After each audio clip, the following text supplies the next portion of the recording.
بسم اللہ الرحمن الرحیم۔ نماز جماعت کے صحیح ہونے کی شرائط میں سے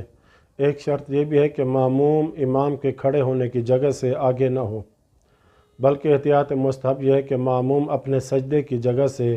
اور رکوع کی جگہ سے اور بیٹھنے کی جگہ سے امام سے آگے نہ ہو،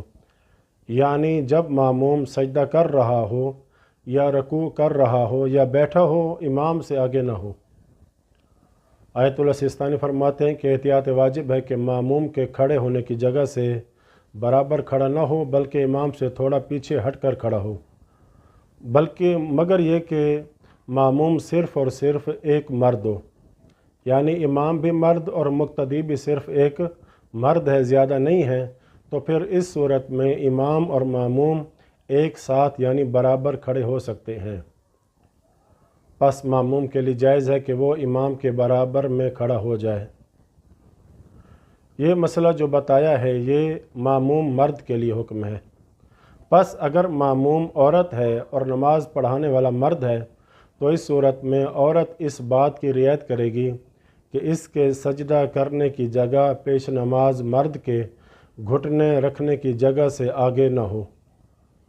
لیکن اگر عورت امامت کروا رہی ہے عورتوں کو تو پھر اس صورت میں احتیاط واجب ہے کہ وہ عورت جو امامت کروا رہی ہے عورتوں کے درمیان میں کھڑی ہو، ان سے آگے کھڑی نہ ہو۔ یہ مکمل مسئلہ جو بیان کیا ہے منہاج الصالحین کی پہلی جلد صفحہ 292 میں چوتھی شرط میں مذکور ہے۔ آیت اللہ سیستانی مسئلہ نمبر 797 میں لکھتے ہیں کہ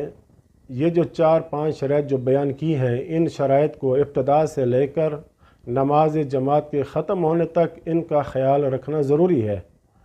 ایسا نہ ہو کہ دوران نماز ایک شرط ختم ہو جائے، اگر ایک شرط بھی دوران جماعت نہ پائی گئی یا فاقد ہو گئی تو وہ نماز جماعت درست نہیں ہے، یعنی رکاوٹ آ جائے امام اور ماموم کے درمیان دوران جماعت، یا امام بلند ہو جاتا ہے ماموم سے، یا ماموم امام سے مقدم ہو جائے دوران جماعت تو نماز جماعت باطل ہوگی۔ لیکن اگر انسان کو شک ہو کہ ان شروط میں سے کسی شرط کے ختم ہونے کا شک ہے، یعنی شرط میں خلل پیدا ہوا ہے یا نہیں ہوا، پہلے جماعت کے ساتھ اب اسے شک ہو رہا ہے تو بنا اس بات پہ رکھے گا کہ کوئی رکاوٹ یا شرط فاقد نہیں ہوئی، نماز جماعت اس کی درست ہے۔ لیکن اگر اسے شروط کے بارے میں شک پڑ جاتا ہے شروع سے ہی، مثلاً آیا ہے دیکھا کہ نماز ہو رہی ہے،